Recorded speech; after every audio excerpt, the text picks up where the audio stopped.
Hello student, good morning. जय Shri Krishna, Radhe Radhe. I hope सभी स्वस्थ एवं अच्छे होंगे और आपकी तैयारी भी अच्छी चल रही होगी। तो आज का सेशन है ह्यूमन डाइजेस्टिव सिस्टम। आज की क्लास ज़बरदस्त होने वाली है, आप अच्छे से सुने एवं समझें। तो यह ह्यूमन डाइजेस्टिव सिस्टम में क्या होता है, हम जो भोजन या पोषण मुख्य वाह के द्वारा अंतर्ग्रहण करते हैं उसे कहते हैं पोषण कहते हैं। क्या कहते हैं? पोषण कहते हैं।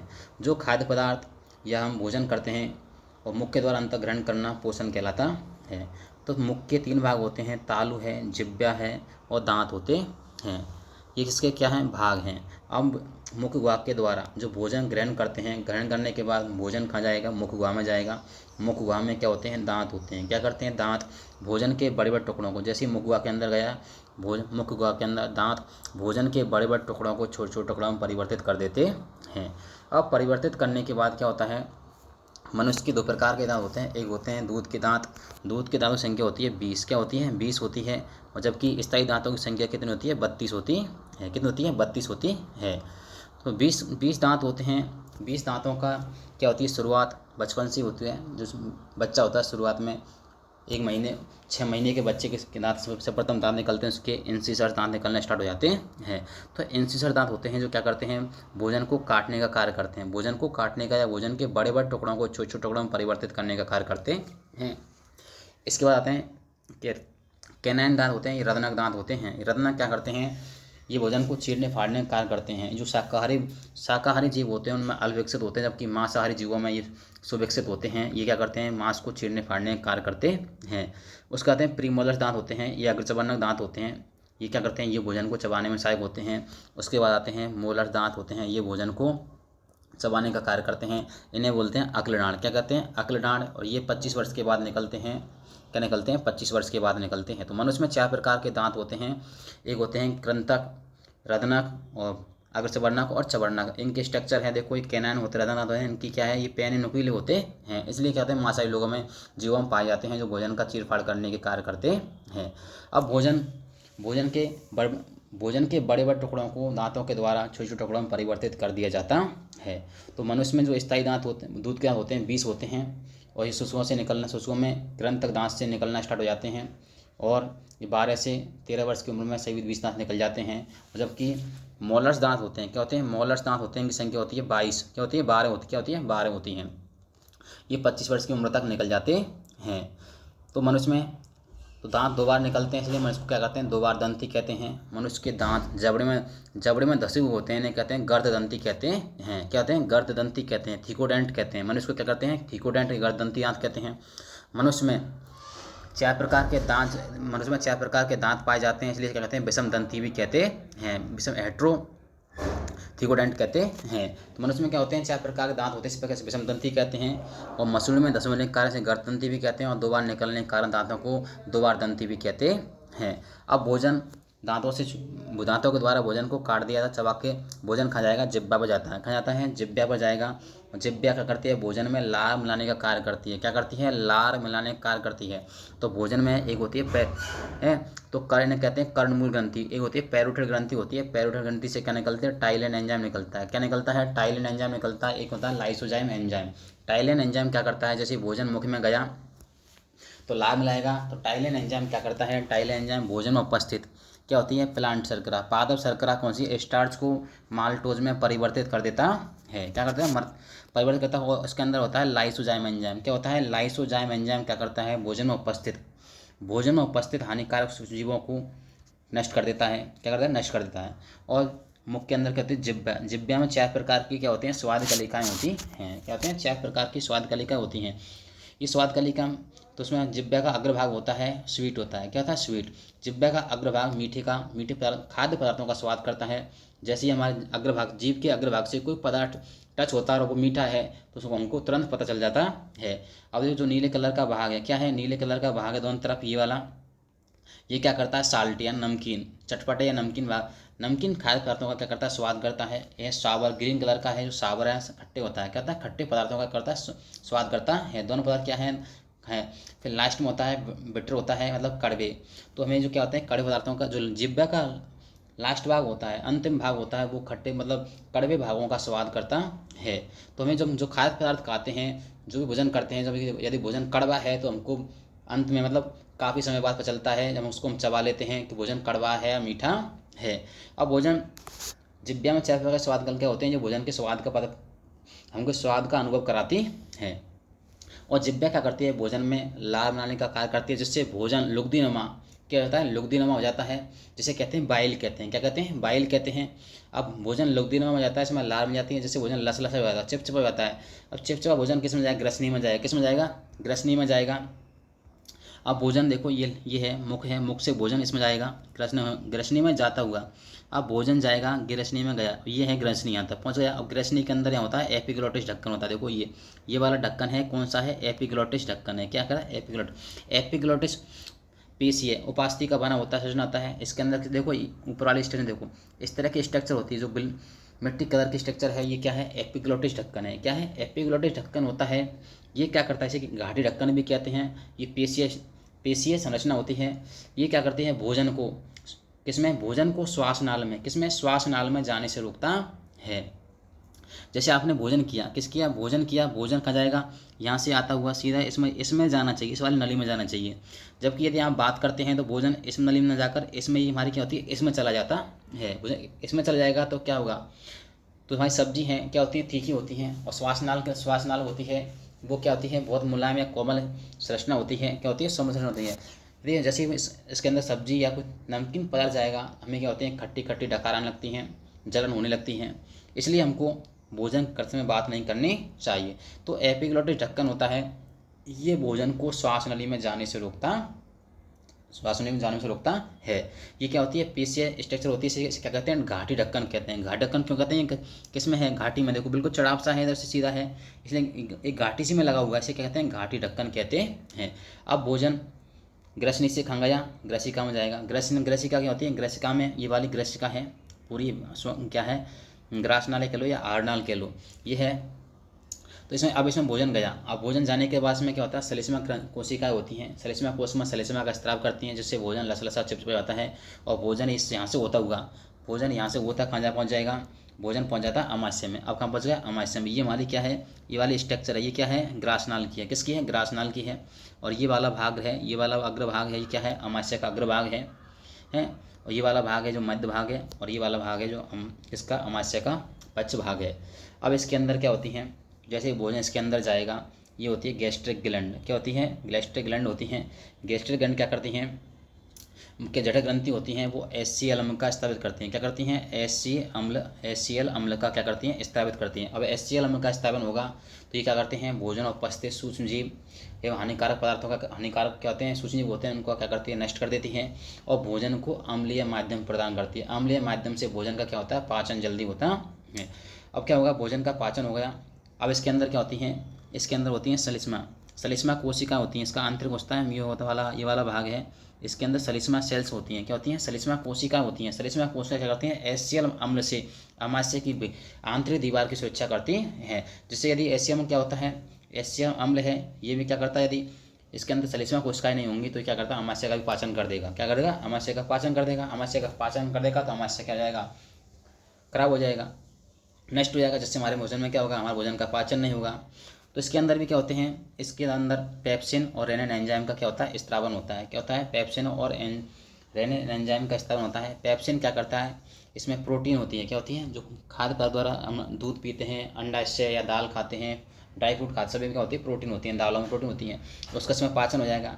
तो पेप्सिन एंजाइम क्या करता है, प्रोटीन को पेप्टाइड में बदल देता है।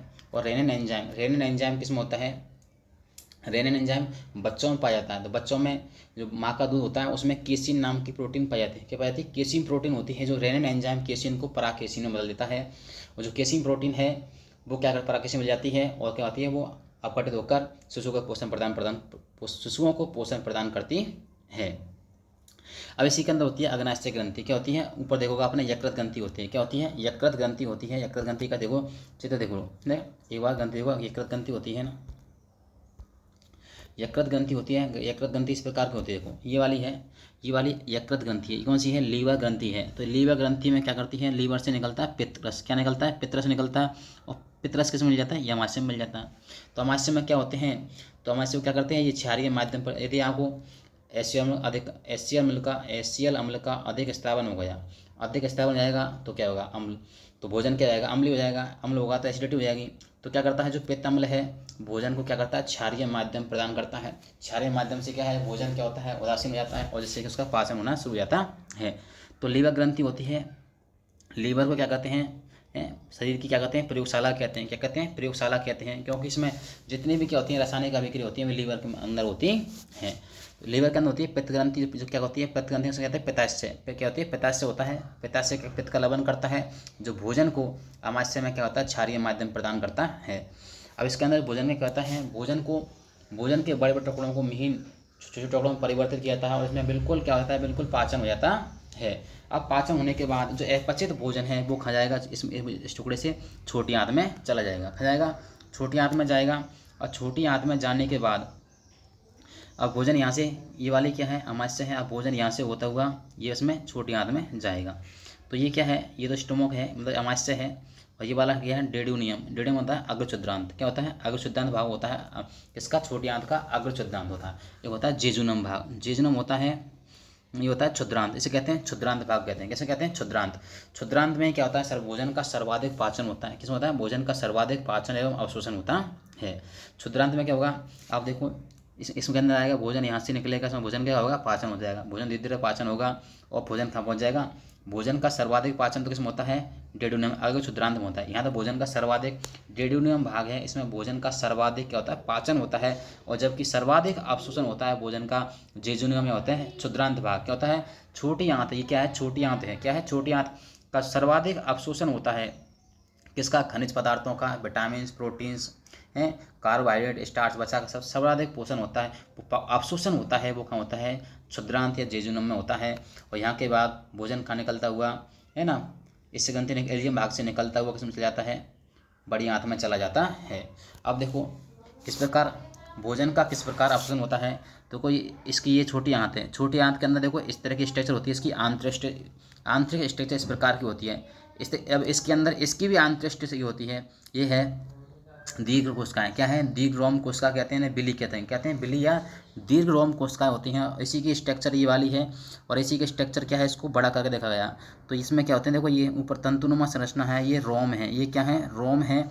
ये भोजन में उपस्थित, जैसे भोजन छोटी आंत के अंदर से निकलेगा, ये रोम क्या करते हैं? भोजन में उपस्थित प्रोटीन, वसा, कार्बोहाइड्रेट, खनिज, विटामिन का क्या अवशोषण कर लेते हैं। अवशोषण करने के बाद भोजन जो अवशोषण करने के बाद जो अपचित भोजन है वो खा जाएगा, बड़ी आंत में चला जाता है। अब बड़ी आंत में जाने के बाद जो बड़ी आंत का जो अग्रभाग होता है उसमें भोजन का क्या होता है? पाचन होता है। क्या होता है? भोजन का पाचन होगा।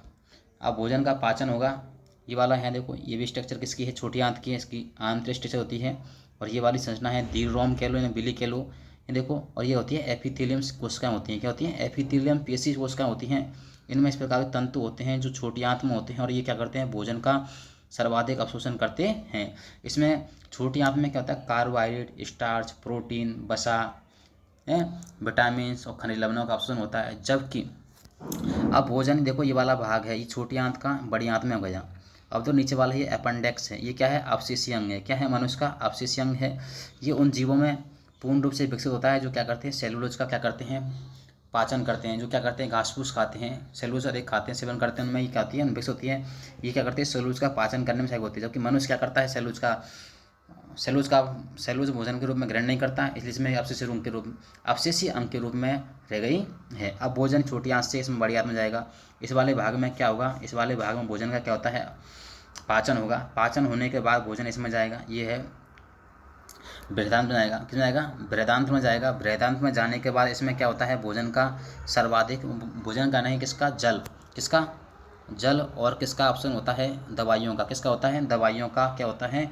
अवशोषण होता है। अब भोजन यहाँ से अब यहाँ तक जाएगा। ये क्या है, बड़ी आंत है, और ये वाला भाग है गुदा है या मलाशय कह लो, ये मलाशय भाग है।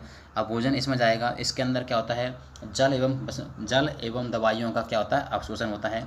बड़ी आंत की स्ट्रक्चर देख लो, बड़ी आंत की स्ट्रक्चर किस प्रकार होती है, देखो ये बड़ी आंत है, इसकी स्ट्रक्चर इस प्रकार की होती है, देखो इस प्रकार, देखो तंतुनुमा स्ट्रक्चर है। और देखो कितनी संख्याओं में क्या है, तंतु हैं जो क्या करते हैं, जैसे भोजन जाता है, भोजन में उपस्थित जल एवं दवाइयों का, मेडिसिन्स का सर्वाधिक अवशोषण करती हैं। इसी के अंदर जो बड़ी आंत्र है, बड़ी आंत्र में बृहदांत्र होता है, बृहदांत्र स्ट्रक्चर होती है, इन्हें बोलते हैं गोलवेट सेल्स। ये क्या होती हैं, गोलवेट सेल्स हैं, गोलवेट कोशिका हैं। गोलवेट कोशिकाएं बड़ी आंत में पाई जाती हैं, और बड़ी आंत में जल का अवशोषण होता है और मेडिसिन्स का क्या होता है, अवशोषण होता है, जो हमें क्या करती हैं, हमारी कोशिकाओं को जल उपलब्ध कराती हैं। तो जो भोजन उपस्थित क्या होता है, जल होता है और दवाइयाँ होती हैं, उनका अवशोषण कर लेती हैं, और अवशोषण करने के बाद भोजन, अब यहाँ से पाचन होने के बाद भोजन कहाँ चला जाएगा, यहाँ चले जाएगा, कहाँ चला जाएगा, यहाँ चला जाता है। अब ये है मलाशय।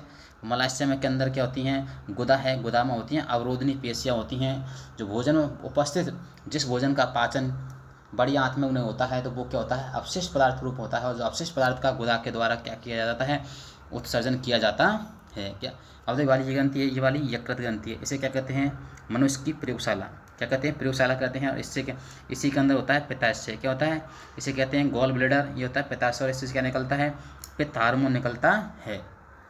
और देखो पीली पीली स्ट्रक्चर है, ये अग्नाशय ग्रंथि, क्या है, अग्नाशय ग्रंथि है, क्या है, अग्नाशय ग्रंथि है, और इससे निकलते हैं इंसुलिन हार्मोन, क्या निकलता है, इंसुलिन हार्मोन निकलता है, जो हमारे भोजन में उपस्थित शर्करा का क्या करता है, शर्करा को नियंत्रित करता है, क्या करता है, शर्करा को नियंत्रित करता है। ये क्या करता है, हमारे भोजन में जो शर्करा की मात्रा उसको नियंत्रित करता है। यदि शर्करा की मात्रा अत्यधिक हो जाएगी तो हमें क्या होता है, मधुमेह हो जाता है। तो मधुमेह कैसे होता है, तो शर्करा की मात्रा अधिक होने के कारण क्या होता है, जब हमारे भोजन पेशाब में क्या होता है, शर्करा का क्या होता है, उत्सर्जन होने लगता है, जिससे हमें क्या होते हैं, हमें मधुमेह या डायबिटीज़ की बीमारी होती है। जिसमें क्या आती है, अग्नाशय ग्रंथि से क्या निकलता है, इंसुलिन हार्मोन होता है, वो हमें क्या करता है, हमारी शर्करा को नियंत्रित करता है। ये है मनुष्य का पाचन तंत्र। इसका कंप्लीट चित्र देख लो, इसका इस तरह की स्ट्रक्चर होती है। एक बात समझ लो, जैसे हम भोजन क्या करते हैं, मुख द्वार के द्वारा भोजन ग्रहण किया, दांतों के द्वारा भोजन के बड़े बड़े टुकड़ों को छोटे छोटे टुकड़ों में परिवर्तित किया जाता है।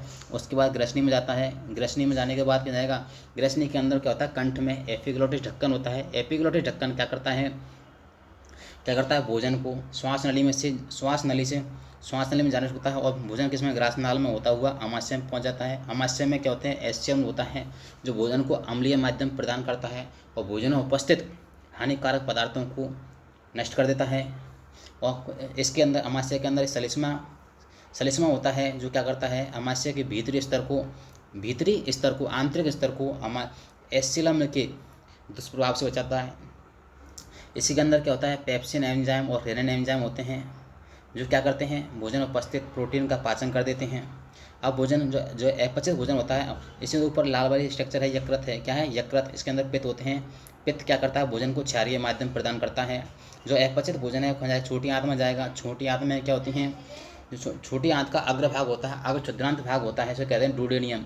डुडेनियम में क्या होता है, डुडेनियम में होता है, देखो डुडेनियम भाग है, इसमें भोजन का सर्वाधिक क्या होता है, पाचन होता है। अगर डुडेनियम भाग या कह लो अग्र क्षुद्रांत भाग में भोजन का सर्वाधिक पाचन होता है।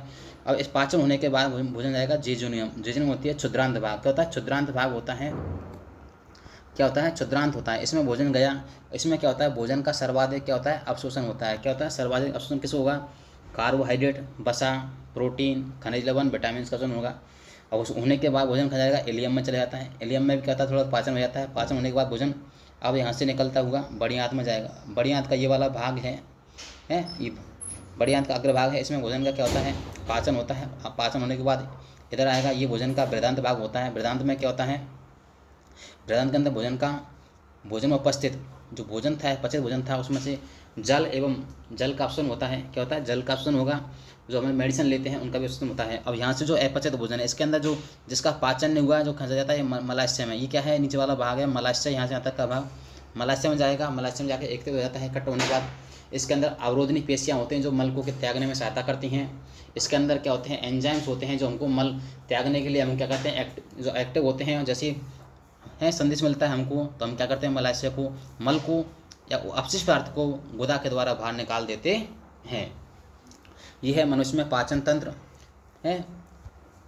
आपको अच्छा लगे तो वीडियो अच्छा लगा हो ज़्यादा से ज़्यादा शेयर करें, अपने दोस्तों को शेयर करें, लाइक एवं कमेंट करें। किसी प्रकार की आपको प्रॉब्लम हो तो कमेंट करके ज़रूर बताएं। थैंक यू, धन्यवाद।